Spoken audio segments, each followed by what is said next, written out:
El sol ardía implacable sobre Betel, proyectando sombras alargadas sobre el altar dorado que se erguía en el centro de la ciudad. La multitud se congregaba con reverencia contenida, susurrando oraciones a los dioses de oro que su rey, Jeroboam, les había dado. En lo alto de la plataforma ceremonial, el monarca alzaba su brazo con autoridad, el manto real ondeando con el viento, sus ojos encendidos con la certeza de su poder.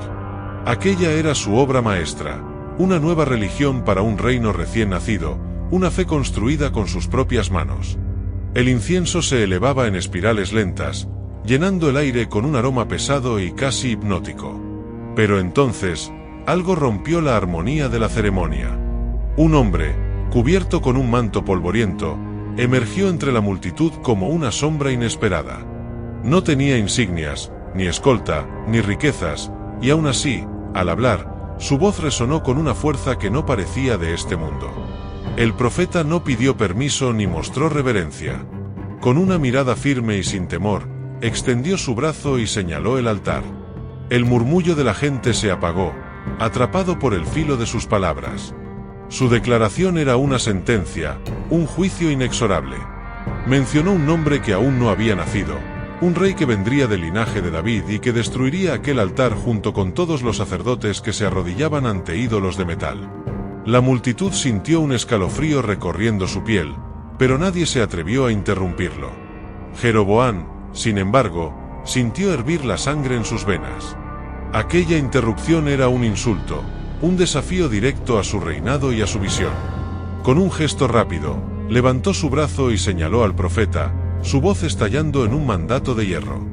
Ordenó su captura con la seguridad de quien cree que sus palabras son ley, pero en ese mismo instante, su cuerpo lo traicionó. Un horror inexplicable se apoderó del rey. Su brazo, aquel mismo que usaba para impartir órdenes, quedó suspendido en el aire, inmóvil, como si una fuerza invisible lo hubiese atrapado. Trató de mover los dedos, pero estos se negaban a responder. Un segundo después, la piel comenzó a cambiar. Se secaba ante los ojos de todos, arrugándose, tornándose áspera como la madera muerta de un árbol marchito. La multitud contuvo el aliento. Los sacerdotes retrocedieron con espanto. Nadie se atrevió a acercarse al rey, pues el castigo que acababa de caer sobre él no era obra humana. Era una respuesta directa, inmediata, de un poder que no podía ser desafiado sin consecuencias. Pero aquello no fue todo. Un sonido seco, como el crujido de la tierra al quebrarse, se alzó sobre el silencio aterrador. Era el altar. Sin previo aviso, la estructura sagrada que Jeroboam había mandado construir con orgullo se partió en dos, como si una mano invisible lo hubiese golpeado con furia divina. Las cenizas de los sacrificios se esparcieron por el suelo, cubriendo los pies de los presentes con polvo grisáceo. El tiempo pareció detenerse. La escena era la imagen de una profecía cumplida, una demostración de que ninguna corona, por más dorada que fuera, podía desafiar la voluntad de aquel que dominaba los cielos y la tierra. Y entonces, el rey, aquel mismo que instantes antes había ordenado la captura del profeta con toda la soberbia de su autoridad, dejó caer su orgullo. El terror reemplazó la furia en su mirada. Su rostro, endurecido por los años de gobierno, se quebró con el miedo. Ya no era el monarca invencible, ya no era el líder indiscutible de su pueblo. Ahora, era solo un hombre, frágil y mortal, enfrentando un castigo que no podía comprender ni revertir por sí solo. Dio un paso adelante, con el brazo todavía paralizado y seco como la corteza de un árbol muerto. Su voz, antes fuerte y dominante, tembló al dirigirse al profeta. No hubo amenazas esta vez, ni órdenes. Solo una súplica, un ruego desesperado. Y en ese instante, mientras la multitud observaba con asombro al rey doblegarse ante aquel desconocido, la historia de Jeroboam tomó un giro inesperado. Porque lo que ocurrió después no solo definiría su destino, sino que también marcaría el principio del fin de un. El profeta, con la misma serenidad con la que había anunciado el juicio divino, alzó su rostro al cielo y elevó una plegaria. No hubo dramatismo en sus gestos, solo la certeza de quien conoce el poder de su Dios. Ante la mirada expectante de la multitud, el brazo del rey comenzó a recuperar su movilidad. Los músculos y tendones volvieron a su lugar, y la piel, antes rígida como la piedra, recuperó su calidez. Jeroboam bajó la vista hacia su propia extremidad con una mezcla de asombro y alivio. El temor en su corazón no desapareció con la restauración de su cuerpo. Sabía que su autoridad había sido puesta en duda frente a su pueblo.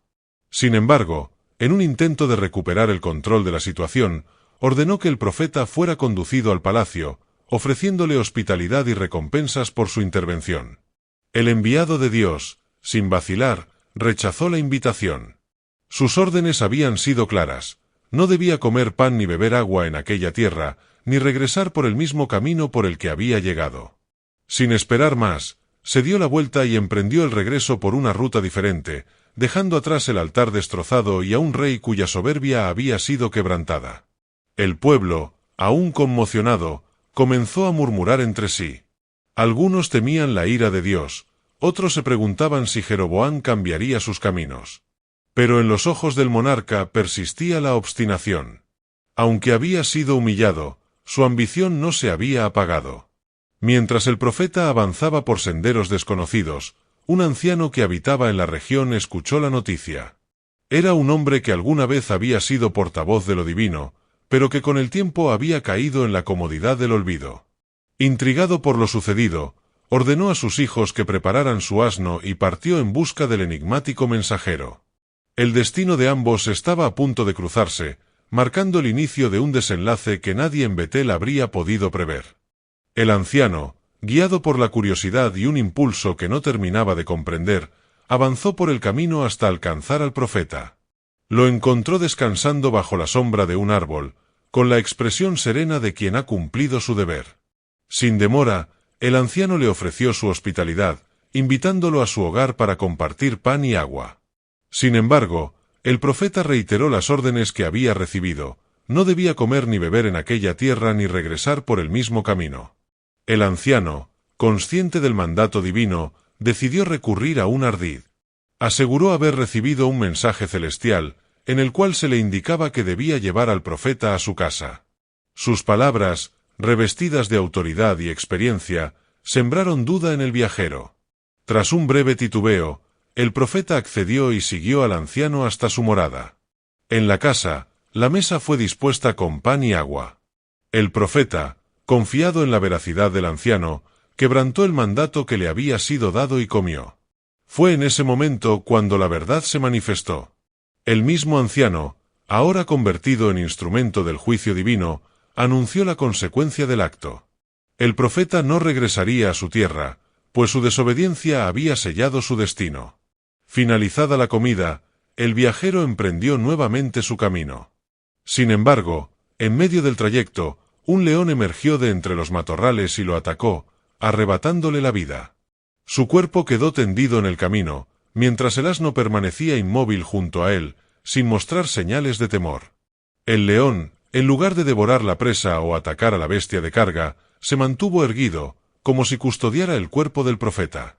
La noticia llegó rápidamente a la aldea, y el anciano, al enterarse, partió de inmediato. Encontró la escena tal como se había relatado: el cuerpo intacto en el polvo del camino, el asno y el león en una inquietante quietud. Con respeto, recogió los restos del profeta y los llevó de regreso a su hogar, donde le dio sepultura en su propio sepulcro. Con profunda tristeza, el anciano reconoció la gravedad de lo sucedido. Ordenó a sus hijos que, cuando llegara su hora, lo enterraran junto al profeta, pues comprendía que las palabras que había pronunciado no eran suyas, sino el eco de una voluntad mayor. El suceso quedó grabado en la memoria de los habitantes de la región, una advertencia sobre la importancia de la obediencia y el peso de la palabra divina. Entretanto, Jeroboam, a pesar del milagro que había presenciado, persistió en su camino de rebeldía, llevando a su pueblo aún más lejos de la senda de la verdad. Un hombre de Dios, enviado con un propósito claro, llegó a la ciudad donde reinaba Jeroboam. En medio de la ceremonia pagana que el rey realizaba, el enviado proclamó una profecía sobre el altar que ardía ante ellos. Anunció que un descendiente de David, llamado Josías, nacería en el futuro y traería juicio sobre aquellos que habían profanado la adoración verdadera. Como señal de la veracidad de sus palabras, el altar se quebró y sus cenizas se derramaron. Jeroboam, indignado por la interrupción, extendió su mano para ordenar la captura del hombre de Dios. Sin embargo, en el mismo instante, su brazo quedó paralizado, inmóvil e incapaz de volver a su posición. Alarmado, el rey cambió de actitud y suplicó la intervención divina para su curación. En respuesta a su ruego, el hombre de Dios intercedió, y el brazo de Jeroboam fue restaurado. Agradecido y quizá con intención de congraciarse con aquel enviado, el rey le ofreció hospitalidad y regalos. Sin embargo, el hombre de Dios rehusó la invitación, recordando el mandato que había recibido: no debía comer ni beber en ese lugar ni regresar por el mismo camino. Firme en su obediencia, emprendió su regreso por otra ruta, sin aceptar nada de lo ofrecido. La escena dejó una impresión profunda en los presentes, quienes fueron testigos del poder de las palabras pronunciadas y del cumplimiento inmediato de la señal anunciada. No obstante, a pesar del prodigio, Jeroboam persistió en su camino de transgresión, estableciendo su propio culto y alejando aún más a su pueblo de la senda que había sido trazada para ellos. A medida que el hombre de Dios avanzaba por el camino desconocido, su determinación se mantenía firme, pero su destino ya estaba trazado por fuerzas más allá de su comprensión. En su viaje, un anciano profeta lo encontró y, valiéndose de engaño, lo persuadió para que desobedeciera la orden divina. Convencido por las palabras del anciano, el enviado cedió y comió en su casa, sin saber que con ese acto sellaba su propio final. Cuando terminó su comida, la verdad fue revelada. Su propia boca escuchó la sentencia que había intentado evitar: por haber quebrantado el mandato recibido, no llegaría a descansar con sus antepasados. Con el peso del juicio sobre él, emprendió nuevamente su camino. Sin embargo, antes de avanzar demasiado, un león salió a su encuentro y lo abatió en el camino. Extrañamente, la bestia no devoró su cuerpo ni atacó a su montura, sino que permaneció inmóvil junto a él, como un símbolo viviente del cumplimiento inexorable de la voluntad divina. Los viajeros que pasaban quedaron atónitos ante la escena: el cadáver tendido en el polvo, el burro a su lado y el león de pie en vigilia, sin mostrar rastro de instinto salvaje, como si obedeciera una orden superior. La noticia llegó hasta el anciano profeta, quien, lleno de pesar, acudió a recoger el cuerpo y le dio sepultura en su propia tumba, proclamando que la palabra pronunciada por aquel hombre se cumpliría sin falta. Así terminó el relato de aquel enviado, no con triunfo, sino con una advertencia imperecedera. Su historia, marcada por la obediencia y la tragedia, quedó como testimonio del poder inquebrantable de la palabra divina y de las consecuencias de desviarse, incluso por un instante, del mandato dado. Mientras Jeroboam continuaba en su extravío, el destino ya había tejido su desenlace, esperando el momento en que el juicio anunciado se hiciera realidad. Gracias por quedarte hasta el final de la historia, te deseamos muchas bendiciones. Amén.